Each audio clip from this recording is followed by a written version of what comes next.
Rome stood at the height of its power. But in the east, a storm was brewing. The mighty Parthian Empire, proud heirs of Persia, watched Rome's frontiers with hungry eyes.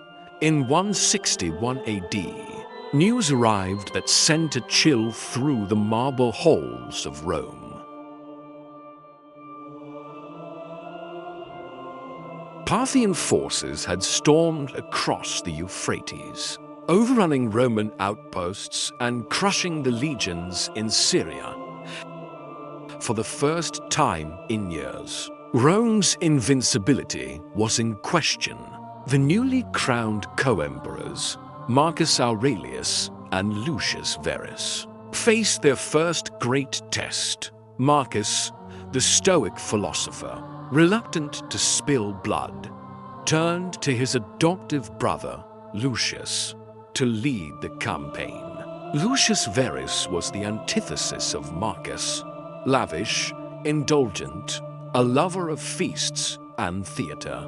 Yet behind the golden facade burned a desire to prove himself. Rome's honor would be avenged.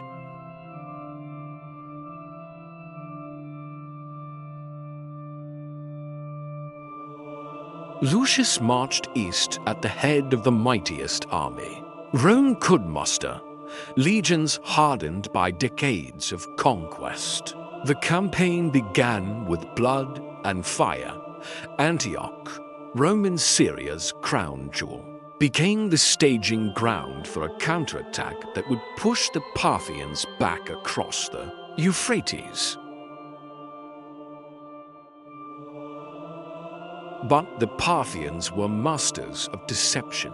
Their horse archers and cataphracts struck with terrifying precision, vanishing into the desert before the Romans could respond. Entire cohorts were lured into ambushes, their bodies left to burn under the unrelenting sun. Every mile gained cost Rome a river of blood.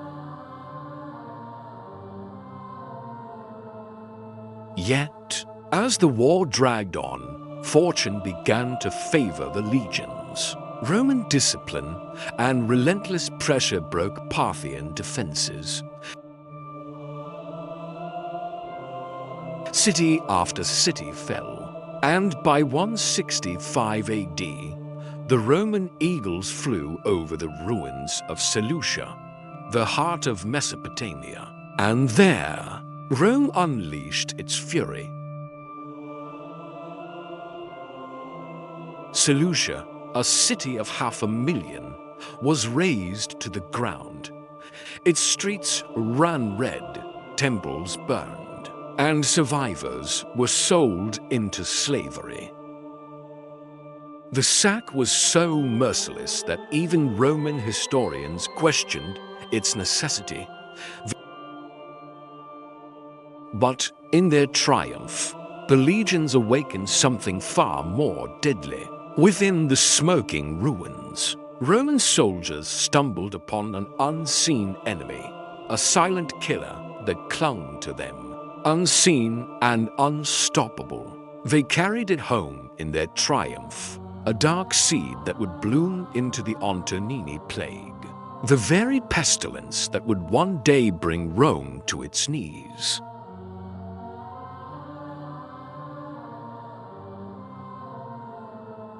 Lucius Verus returned to Rome in glory, hailed as the savior of the empire. Yet beneath the cheers and laurel wreaths, death had already taken root. The true cost of victory was only beginning to reveal itself.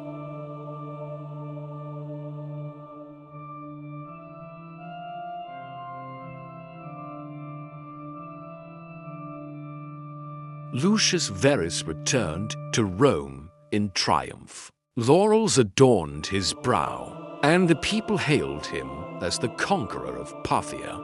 Grand processions filled the streets, glittering with spoils of war, treasures plundered from Seleucia, Siphon, and Dura. Rome celebrated, unaware that among the trophies marched an invisible enemy.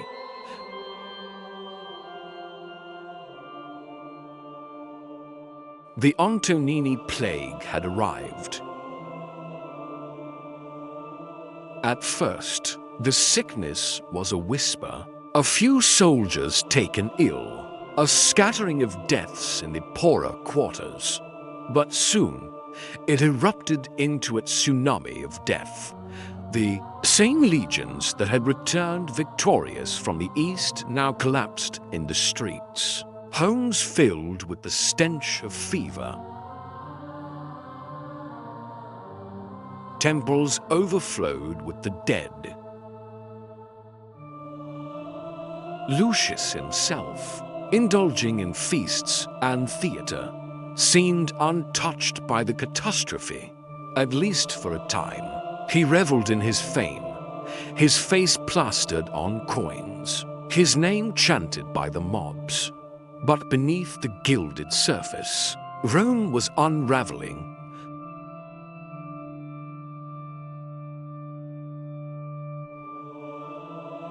Trade collapsed as entire provinces fell silent.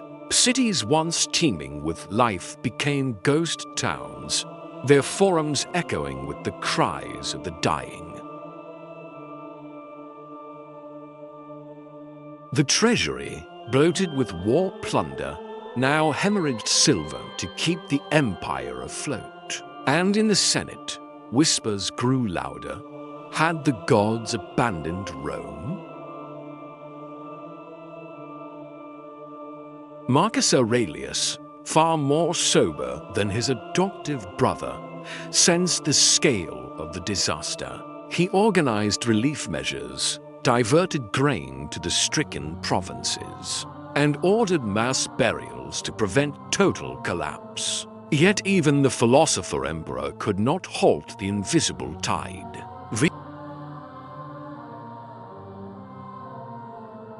Rome had won a war, only to lose the peace as the plague spread.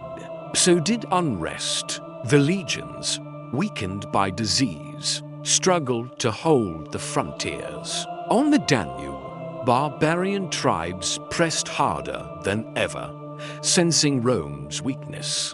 Each victory in Parthia seemed to echo with bitter irony. The empire was hollowed out from within. Then, in 169 AD, tragedy struck.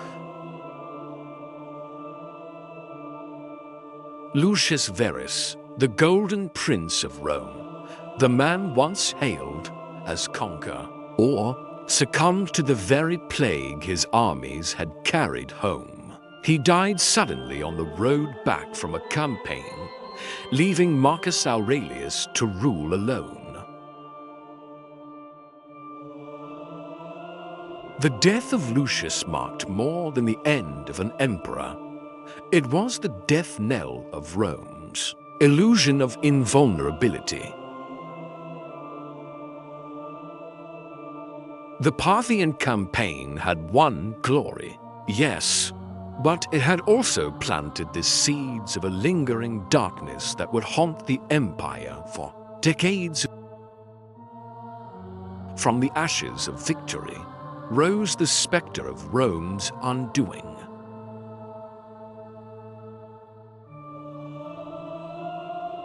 Rome emerged from the Parthian War victorious on parchment, but bleeding in reality.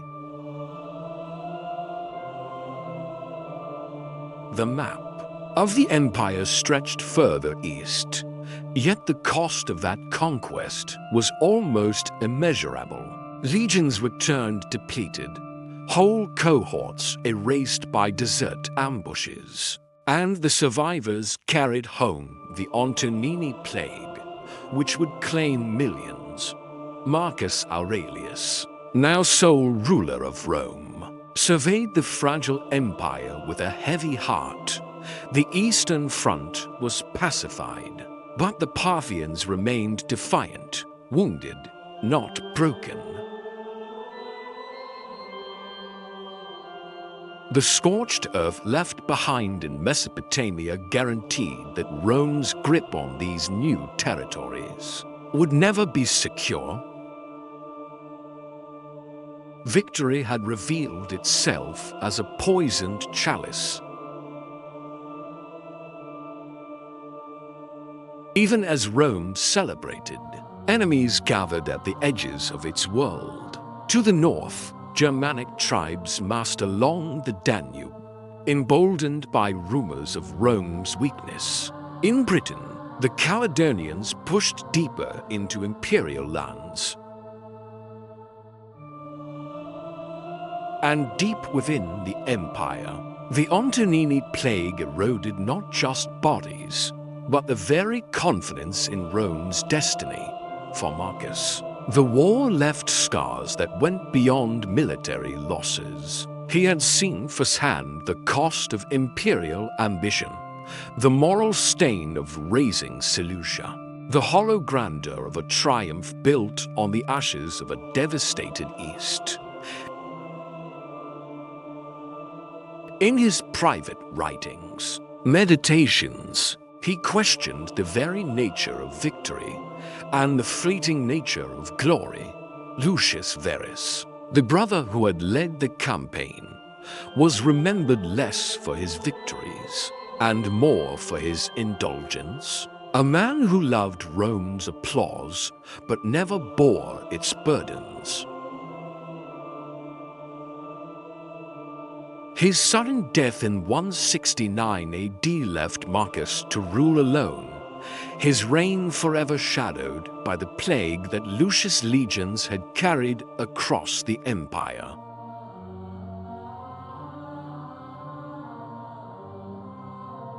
Rome had entered a new era, one where triumph and tragedy walked hand in hand. The Parthian War marked a turning point in Roman history. It drained the empire's resources. It exposed the limits of Roman might. And it unleashed a silent killer that would ravage its people for decades. Historians would later debate whether this campaign was worth its cost. Some claimed it was Rome's last great Eastern triumph. Others saw it as the moment the empire's decline truly began. What is certain is that the Parthian War shattered the illusion of Rome's invulnerability, leaving behind an uneasy truth. Even the mightiest empire can fall, not by the sword of an enemy, but by the invisible hand of fate. And so, as Rome buried its dead and rebuilt its legions, a question lingered in the hearts of its people. Had Rome truly won, or had the price of victory been too high?